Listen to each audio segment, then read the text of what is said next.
전능하사 천지를 만드신 하나님 아버지를 내가 믿사오며 그 외아들 우리 주 예수 그리스도를 믿사오니 이는 성령으로 잉태하사 동정녀 마리아에게 나시고 본디오 빌라도에게 고난을 받으사 십자가에 못 박혀 죽으시고 장사한 지 사흘 만에 죽은 자 가운데서 다시 살아나시며 하늘에 오르사 전능하신 하나님 우편에 앉아 계시다가 저리로서 산자와 죽은 자를 심판하러 오시리라.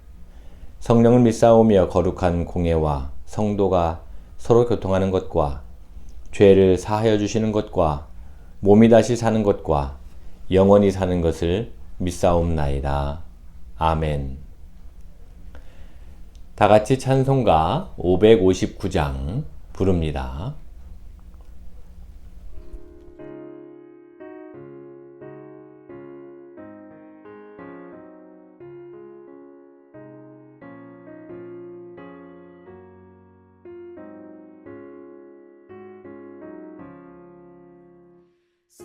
사철의 봄바람 불어있고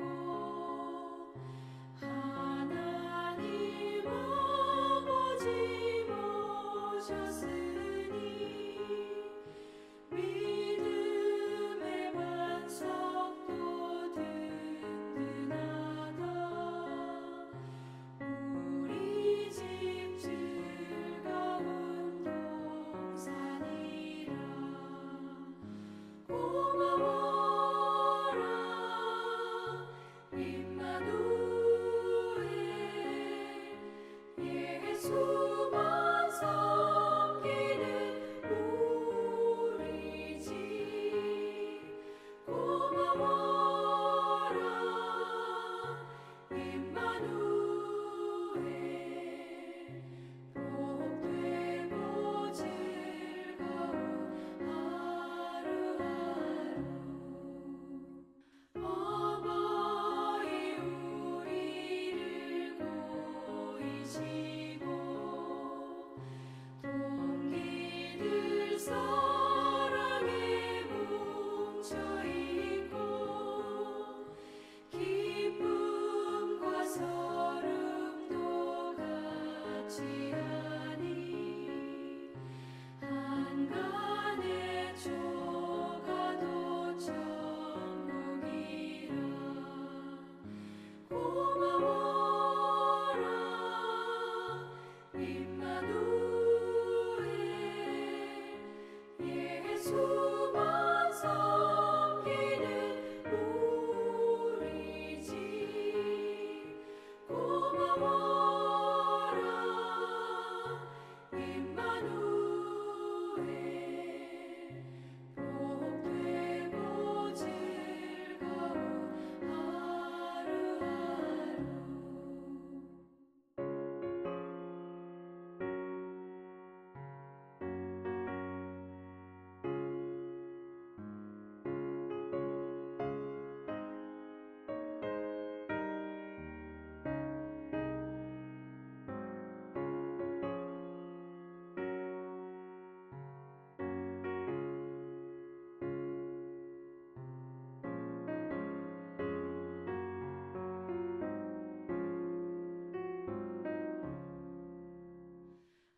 아침과 저녁에 수고하여 다 같이 일하는 온 식구가 한 산에 둘러서 먹고 마셔. 여기가 우리의 낙원이라.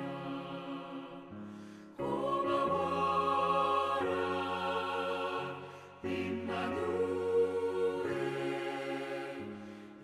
예수만 섬기는 우리 집.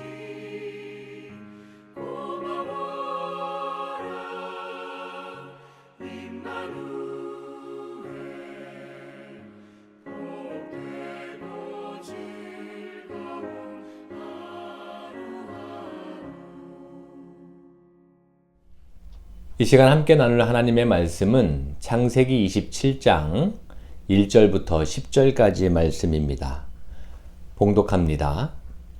이삭이 나이가 많아 눈이 어두워 잘 보지 못하더니 맏아들 에서를 불러 이르되 내 아들아 하매 그가 이르되 내가 여기 있나이다 하니 이삭이 이르되 내가 이제 늙어 어느 날 죽을는지 알지 못하니 그런즉 내 기구 곧 화살통과 활을 가지고 들에 가서 나를 위하여 사냥하여 내가 즐기는 별미를 만들어 내게로 가져와서 먹게 하여 내가 죽기 전에 내 마음껏 내게 축복하게 하라. 이삭이 그의 아들 에서에게 말할 때에 리브가가 들었더니 에서가 사냥하여 오려고 들로 나가매 리브가가 그의 아들 야곱에게 말하여 이르되 내 아버지가 내 형 에서에게 말씀하시는 것을 내가 들으니 이르시기를 나를 위하여 사냥하여 가져다가 별미를 만들어 내가 먹게 하여 죽기 전에 여호와 앞에서 내게 축복하게 하라 하셨으니 그런즉 내 아들아 내 말을 따라 내가 내게 명하는 대로 염소떼에 가서 거기서 좋은 염소 새끼 2마리를 내게로 가져오면 내가 그것으로 내 아버지를 위하여 그가 즐기시는 별미를 만들리니 내가 그것을 내 아버지께 가져다 드려서 그가 죽기 전에 내게 축복하기 위하여 잡수시게 하라. 아멘. 반갑습니다. 오늘은 창세기 27장 이야기를 중심으로 창세기 41번째 시간을 함께 공부해 보기로 합니다. 이삭의 아들 에서와 야곱이었죠. 그런데 에서와 야곱의 다툼은 늘 에서가 아닌 야곱에게서 시작되었습니다. 에서는 호방한 성격이어서 작은 일에는 연연하지 않았지만 야곱은 그렇지 못했습니다. 신체적인 조건과 힘에서 형에게 뒤져 있었기에 늘 열등감에 시달렸고 성격은 매우 꼼꼼하여 조그만 일에도 그냥 넘어갈 수가 없었습니다. 특히 자신이 쌍둥이이면서 동생이라는 사실을 늘 억울해하면서 형의 신분에 집요한 집착을 보이기도 하죠. 성경을 보면 태어날 때 형의 뒤꿈치를 잡고 늘어졌다는 이야기와 그리고 팥죽과 형의 신분을 바꾸자고 요구하는 행동은 야곱이 얼마나 장자에 대해서 집착했는가를 잘 설명해 준다고 할 수 있습니다. 장자에 대한 야곱의 이러한 집착은 집안을 파탄으로 몰고 가는 비극을 초래하죠. 당시에는 아버지가 죽기 전에 자식들에게 축복을 빌어주는 전통이 있었습니다. 방금 읽은 창세기 27장 1절부터 10절까지의 내용도 이 전통을 잘 소개하고 있죠. 이삭은 나이가 많아 죽을 때가 가까워지자 에서를 불러서 별미를 만들고 그리고 자신에게 축복 기도를 받으라고 말합니다. 그런데 이런 사실을 알게 된 리브가는 야곱을 불러서 이 사실을 알리고 아버지를 속여서 대신 축복 기도를 받으라고 합니다. 이후에 야곱은 주저합니다. 이 대목에서도 리브가와 야곱의 성격은 잘 나타나고 있습니다. 리브가는 모험적이고 그리고 대담한 반면에 그의 아들 야곱은 매우 소심했죠. 리브가는 자신의 성격대로 주저하는 야곱을 강권하여 에서로 변장시키고 별미를 만들어준 후에 이삭 앞에서 에서 행세를 하게 합니다. 그리고 이 작전은 성공해서 야곱은 눈이 어두운 아버지를 속이고 축복 기도를 대신 받을 수 있었습니다. 뒤늦게 이 사실을 알게 된 이삭과 에서는 크게 분노했죠. 그리고 이 사건으로 말미암아 호방한 성격의 에서는 야곱에 대해 원한을 품고 야곱을 죽이려고 이를 갈면서 기회를 노리고 있었습니다.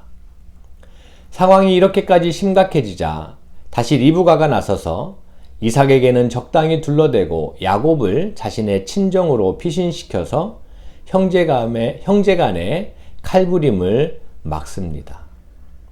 에서 그는 호방하고 도량이 넓어서 웬만한 일에는 원한을 품지 않았지만 이번에는 달랐습니다. 이때 에서가 받은 상처는 20여 년이 지나도록 풀리지 않을 만큼 골이 깊었습니다. 이 일로 말미암아 에서와 야곱은 영원한 원수가 되고 말죠. 오늘 말씀에서 아버지의 축복 기도를 받는 것이 무엇이기에 이토록 중요하게 여기고 있는지를 생각해 볼 수 있습니다. 재산을 나누어 주는 상속도 아니고 문자 그대로 축복 기도인데 이삭과 리브가 에서와 야곱은 왜 여기에다가 사활을 걸었고 또 평생 원수가 되었느냐는 말입니다. 도대체 아버지의 축복 기도가 왜 그렇게 중요한 것일까요? 창세기에서는 야곱과 에서의 이야기 이외에도 아버지의 축복 기도가 대단히 중요하게 다루어지고 있습니다. 창세기 9장을 보면 노아가 죽기 전에 그의 세 아들 셈, 함, 야벳에게 축복 기도를 해주는 이야기가 나옵니다. 노아의 기도로 말미암아 세 아들은 각기 황인종, 백인종, 흑인종이 되었고 특히 둘째 아들 함은 아버지의 기도대로 흑인종의 조상이 되어서 노예가 되었다는 이야기가 만들어지기도 합니다. 특히 창세기 48장 49장은 야곱이 죽기 전에 요셉의 두 아들 에브라임과 므낫세를 축복해 주는 이야기와 야곱의 12아들을 축복하는 이야기로 채워져 있습니다. 왜 아버지의 축복을 이토록 길고 장황하게 2장씩이나 할애해서 중요하게 기록하고 있을까요? 이런 이야기들을 통해서 이스라엘에는 아버지가 죽기 전에 자식들에게 축복을 빌어주고 또 그 축복을 대단히 중요하게 여기는 전통이 생겨났음을 알 수 있습니다. 따라서 오늘 몇 가지로 부모가 자식을 축복하는 것이 어떤 의미를 담고 있는지 오늘 창세기 말씀을 중심으로 생각해 보려고 합니다. 가장 먼저는 창조의 원리 때문입니다. 하나님께서 만들어 놓으신 창조 세계에 동식물들이 사는 것을 보면 죄다 부모를 통해서 자식에게로 생명을 비롯해서 개체의 형질들이 이어지도록 하셨습니다. 이를 우리는 유전이라고 부르죠. 유전은 생명체 전반에 나타나는 생명 전달의 원리이고 자식들은 그 유전적인 특징이 부모를 닮게 되어 있습니다. 두 번째로는 창조의 위임이라는 것이죠. 창조주 하나님은 만물을 만드셨을 뿐만 아니라 지금도 만물의 생사화복을 지배하십니다. 특히 온갖 동식물의 생명을 창조하십니다. 그러면 하나님께서는 지금 어떻게 창조하고 계실까요? 창세기 1장에 기록된 바와 같이 말씀으로 명령을 지금도 하실까요? 아닙니다. 남성과 여성으로 구성된 부모를 통해서 새로운 생명들이 태어나고 또 대를 이어가게 하십니다. 새로운 생명을 창조하시는 하나님께서는 그 창조의 막중한 임무를 부모에게 위임하신 것이죠. 동물들의 생명체 속에 들어있는 가장 뚜렷한 본능은 모성애와 부성애라고 할 수 있습니다. 어떻게 하든지 살아남아서 다음 때를 이어가려는 강한 욕구와 자식에 대한 생명을 아끼지 않는 희생정신은 이처럼 창조의 위임을 잘 반영하고 있습니다.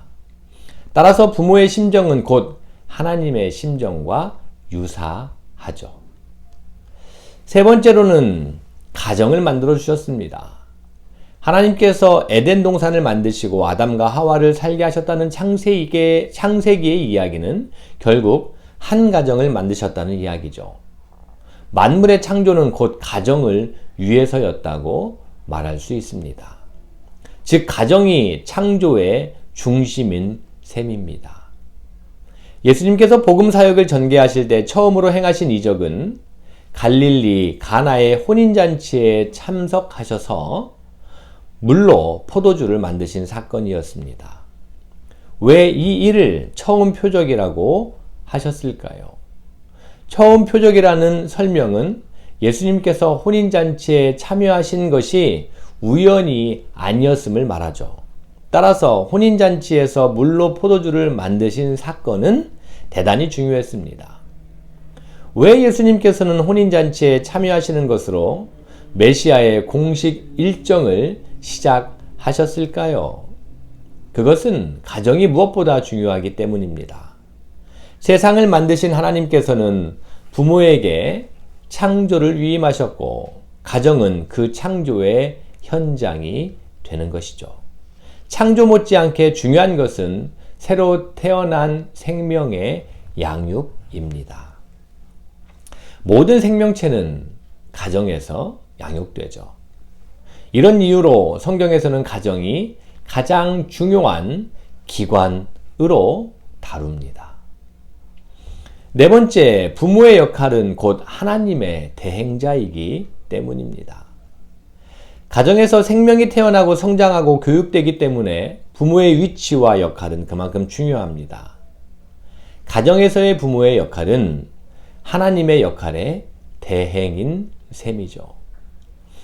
이런 이유로 성경에서는 부모를 공경하라는 명령은 물론이고 부모를 우습게 여기는 자 혹은 저주하는 자, 부모의 말을 듣지 않는 자는 시말이 많지 돌로 쳐 죽이다라고 기록하고 있습니다. 마지막 다섯 번째는 가정이 축복의 통로이기 때문입니다. 부모가 축복의 통로이기 때문이에요. 한 생명은 가정을 통해서 탄생하고 성장하고 양육되며 자식은 부모의 외모와 성격, 신체적인 특징 등을 담습니다. 이는 하나님께서 만드신 창조의 원리이고 이치죠. 자녀의 모든 것을 부모를 통해 주시는 것이 하나님의 법이라면 하나님께서 주시는 복 역시 부모를 통해서 주어져야 이치에 맞습니다. 따라서 부모를 공경하는 것이 복을 받는 길이라는 성경의 말씀은 창조의 법이 됩니다. 부모를 업신여기거나 불순종하는 자를 죽이라는 무서운 말씀은 죽이라는 데에 초점이 있는 것이 아니라 창조의 법을 어기지 말고 복 받는 자가 되라는 하나님의 간곡한 말씀입니다. 이렇게 본다면 기독교는 효를 근간으로 하는 유교 이상으로 효를 가장 중요시하는 종교라고도 할 수 있습니다. 이와 같은 이유로 성경에서는 아버지의 축복을 그토록 귀중하게 여겼고 오늘 창세기 27장에서 이것이 얼마나 중요한 일인지에 대한 내용을 말씀하고 있습니다. 사랑하는 양무리 여러분, 오늘 우리 가정은, 오늘 우리 부모는, 오늘 우리의 자녀의 모습은 어떠한지 하나님의 생명의 법으로 이 질서가 바로 세워지는 우리 양무리 교회 성도들의 건강한 가정이 되기를 주님의 이름으로 간절히 축원합니다. 주님 가르쳐 주신 기도하심으로 창세기 41번째 시간을 모두 마칩니다. 하늘에 계신 우리 아버지여, 이름이 거룩히 여김을 받으시오며 나라가 임하시오며 뜻이 하늘에서 이루어진 것 같이 땅에서도 이루어지이다. 오늘 우리에게 일용할 양식을 주시옵고 우리가 우리에게 죄지은 자를 사하여 준 것 같이 우리 죄를 사하여 주시옵고 우리를 시험에 들게 하지 마옵시고 다만 악에서 구하시옵소서. 나라와 권세와 영광이 아버지께 영원히 있사옵나이다. 아멘. 제법 날씨가 많이 선선해졌습니다. 환절기에 특별히 건강에 유의하시는 이 한 주간이 되기를 바랍니다. 고맙습니다.